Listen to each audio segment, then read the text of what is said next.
punch combinations with the same hand. Now, this is very important to break your opponent's rhythm.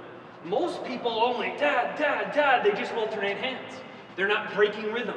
They're not making their opponent guess what they're going to do next. So the first one we're going to do on this, because we're just going to go technique by technique, is the jab hook. Jab, lead, hook. I want to make sure I have good jabs, and I want to make sure I have a good lead hook. I want to practice those before I even start thinking about combinations. So what's happening is, as I jab, and I'm coming right back, I don't want to do it and then throw it from here, because they could be throwing a right hand at the same time and clip me. Okay? What I want to do is throw that jab, bring it right back so I'm loaded, and then right back to my hook. Okay? So it's here, here. I'm loading up. Here. See? Jabbing, loading, back to my position, lead hook. Again, have your basic punches down really well before you start throwing these kind of combinations.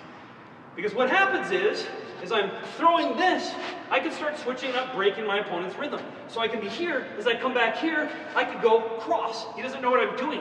You do not want to stay predictable. You want to keep alternating hands, alternating levels. Which that's the next point. I can go jab, and then go to the body. This is very important. This is something you really want to incorporate when you're shadow boxing. When I'm around, I'm shadow boxing. Okay? When you're moving around, you want to think about throwing the combinations with the same arm. So let's just go over the technique one more time. I'm here, good jab, it comes right back. I'm bringing it right back to my hook. Again, I could be here and ready for this cross. They don't know what's happening next. So really, really train this technique. You'll notice that a lot of people just throw alternating hands and they don't do anything as far as to throw combinations with the same arm. You want to be able to learn how to break your opponent's rhythm. You want to be able to throw your opponent off. This is advanced boxing when you start getting into the realm of we're throwing techniques with the same side.